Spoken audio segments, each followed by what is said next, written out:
जो शोर मचता है ना, अरे भाई हमें बोला गया जय श्री राम बोले, अरे यार दुबई के शेख सुल्तान ने, उन्होंने जब क्लियरली जय सिया राम बोला है, वो भी खुशी से हिंदूज को वेलकम करने के लिए, तो भाई जब जहां पर इस्लाम का आगाज हुआ है, जिस अरेबिया में, वहां के लोग जब, जिनको हिंदू जय श्री राम बोलने में प्रॉब्लम नहीं, यहाँ बड़े आए, अपने आप को पता नहीं किस मजहब का समझते हैं कि भाई जय श्री राम बोलना गलत है। अब कभी कभी उन्हें ये भी लगता है यार ये आईपीसी वाईपीसी तो छोटे लोगों के लिए, हम बड़े लोगों पे ये सब। और यहाँ अगर आप केयरफुली देखें तो कहीं ना कहीं लोग उनको चढ़ाने का काम कर रहे हैं। राहुल गांधी माफी नहीं मांगेगा, राहुल गांधी शेर है, राहुल गांधी जीता है, राहुल गांधी पार्लियामेंट में आ गया मोदी जी का। मैडम जी ये बताइएगा कि बीजेपी की जो हिंदुत्व की जो पॉलिटिक्स है, उसका जम्मू एंड कश्मीर की पॉलिटिक्स पर, मतलब उसके लैंडस्केप पर क्या असर देख रही हैं आप? अभी समाचार ये है 18 कंट्री हमारे साथ भी ट्रेडिंग करने को तैयार है, उनके साथ मैकेनिज्म बैठी है। अब जो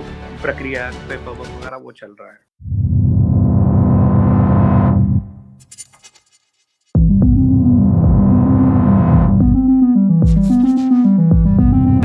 Please, if you want to work for the BJP, then bring a BJP flag symbol here and put it on your chest.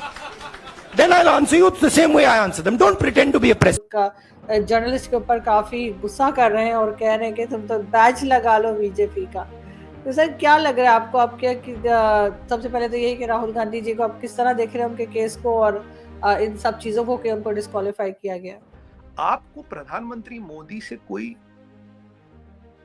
राजनीतिक विरोध है तो उनके राजनीतिक कामों पर टिप्पणी कीजिए, क्रिटिसाइज कीजिए, एनालाइज कीजिए। आप मोदी जी को भी कुछ बुरा नहीं कह सकते। आप उनके अब राहुल गांधी जी में आप जानते हैं एरोगेंस है, थोड़ा एटीट्यूड है, थोड़ा कहता भाई मेरे पिताजी प्रधानमंत्री, मेरी दादी प्रधानमंत्री, मेरे नाना प्रधानमंत्री, परदादा प्रधानमंत्री, और उनके पिताजी बहुत बड़े कांग्रेस के लीडर मोदी। हम तो खानदानी है। बात सबसे पहले तो मेरी सहानुभूति है राहुल गांधी जी के साथ। क्यों? इसका कारण है राहुल गांधी जी, अगर आप इस पूरे केस को स्टडी करें आरजू जी गौर से, ये मैं नेशनल टीवी पे भी कह चुका हूँ, राहुल जी को फंसाया गया है। फंसाने वाला कौन है? अपनी पार्टी के लोग और वो लोग जिनका वेस्टेड इंटरेस्ट था। देखिए भारत जोड़ो या तोड़ो यात्रा की थी उन्होंने कुछ, उसमें भी काफी कंट्रोवर्सीज हुई। बोली भाई कुछ लेडीज मिले, उन्होंने कहा मेरे साथ जी हमारे साथ बड़ा सेक्सुअल हैरेसमेंट हुआ है, रेप हुआ है। फिर पुलिस ने उनको नोटिस भेजा, भैया बताओ कौन मिला, क्या मिला, वो मसला चल ही रहा था। फिर उन्होंने कहा टेररिस्टों ने मुझे देखा, मैंने टेररिस्टों को देखा। अब राहुल गांधी जी की आंख में कौन सी दूरबीन लगी है जिससे वो टेररिस्ट पहचान लेते हैं? खैर ये भी एक चीज रही। तो भारत जोड़ो यात्रा के बाद जो भारत जोड़ो यात्रा का मकसद था वो था राहुल गांधी जी को एक प्राइम मिनिस्टरियल कैंडिडेट, एक विपक्ष का अनडिस्प्यूटेड लीडर 2029 के लिए प्रोजेक्ट करना। देखिए 24 में तो विपक्ष का चांस है नहीं, 29 के लिए वो अपनी लीडरी कर रहे थे। तो ये चीजें actually these are very wrong, और ये एक यूनिटी के लिए बहुत खराब है कि भाई हम पर होली का रंग फेंक दिया। अरे तेजाब थोड़ी फेंका है, होली का रंग ही फेंका है। मुसलमानों को ये समझने की जरूरत है, और महबूबा जी ने ये एक एग्जाम्पल रखा है सबके सामने कि मुसलमानों को समझने की जरूरत है कि हम रहते हैं हिंदू लैंड में। बिकॉज आज हम मुस्लिम होंगे, लेकिन एक जमाने में हम सबका जो डीएनए था, जैसे मोदी जी कहते हैं हम सबका डीएनए हिंदू ही है, तभी तो हम इंडियन हैं। Indian is an English word for Hindustani, ठीक है ना? तो ये चीज हमें भूलनी नहीं चाहिए। ये हमारे रिचुअल्स है, हमारे परदादा कर चुके हैं, हमारे एंसेस्टर्स कर चुके हैं, इसमें कौन सी शर्म वाली बात?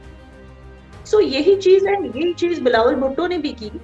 ही वॉज ऑल्सो डूइंग पूजा अभिषेक जिसको कहते हैं। आई थिंक लास्ट ईयर का उनका एक वीडियो सामने आया where he was doing it.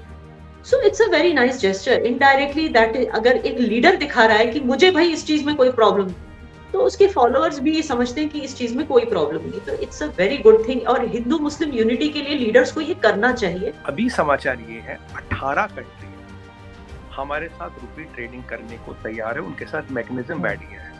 अब जो प्रक्रिया पेपर वगैरह वो चल रहा है। दूसरी बात है सिंगापुर और कतार के साथ अब हमें स्विफ्ट की भी जरूरत नहीं।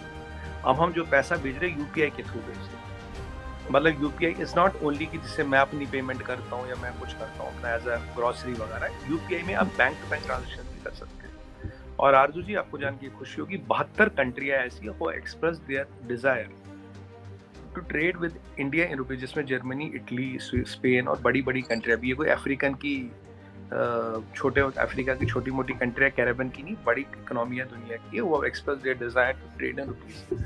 आप जानते हैं यूएई हमारा 3rd बिगेस्ट ट्रेडिंग पार्टनर है, उनसे भी इसकी बात चल रही, जीसीसी कंट्रीज से भी बात चल रही।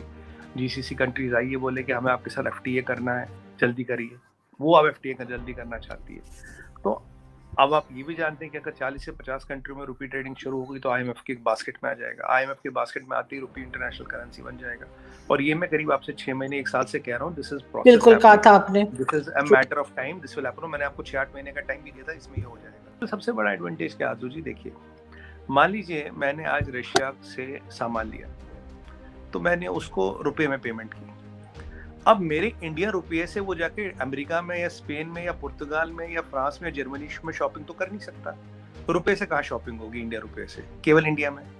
तो करीब जो हमारा एक्सपोर्ट है वो भी बढ़ेगा। इस साल के एंड तक, अभी मार्च में 2-4 दिन बचे हैं, will be exporting $750 billion of export, goods and services put together, जो हाईएस्ट है अब तक का। मैडम जी ये बताइएगा कि बीजेपी की जो हिंदुत्व की जो पॉलिटिक्स है, उसका जम्मू एंड कश्मीर की पॉलिटिक्स पर, मतलब उसके लैंडस्केप पर क्या असर देख रही हैं आप? क्या कहना चाहेंगी इसको देखते हुए?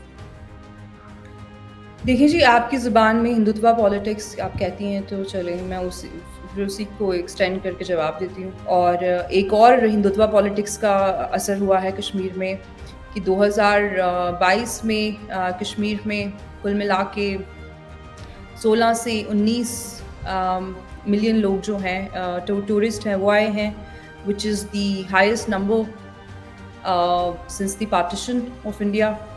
तो जी ये भी एक बहुत असर हमें देखने को मिला है हिंदुत्व पॉलिटिक्स का। तो जब वहाँ पे इस्लामिक पॉलिटिक्स हो रही थी तब तो वहाँ पे कोई जाना नहीं चाहता था, अब हिंदुत्व पॉलिटिक्स वहाँ पे हो रही है तो लोग जो हैं वो टूरिज़्म भी कर रहे हैं। हिंदुत्व पॉलिटिक्स का जी ये असर हुआ है कि कश्मीर को अपनी फर्स्ट एफडीआई मिल गई है, फॉरेन डायरेक्ट इन्वेस्टमेंट। 500 करोड़ जो है वो प्लेज किया है एमआर ग्रुप ने, जो श्रीनगर में एक मॉल बनाने वाले हैं और एक ऑफिस कॉम्प्लेक्स बनाने वाले हैं।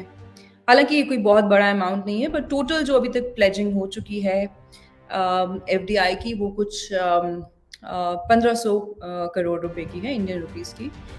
और ये हुआ है जी हिंदुत्व पॉलिटिक्स का असर कश्मीर में, कि जो कश्मीरी हैं उनको आगे जाके और खुशहाली मिलने वाली है और नॉर्मलाइजेशन मिलने वाली है। वहाँ पे एक आइनॉक्स थिएटर भी पीछे खोला गया था। थिएटर्स क्योंकि मिलिटेंसी के दौर में बंद कर दिए गए थे, जो इस्लामिक कट्टरवादी थे वो आर्ट एंड सिनेमा के तो बहुत बड़े दुश्मन हैं, तो उन्होंने तो ये सब बंद कर दिया था। जो भी लोगों के लिए थोड़ा सा एंटरटेनमेंट का सबब बनता था वो हर चीज़ से उनको प्रॉब्लम थी।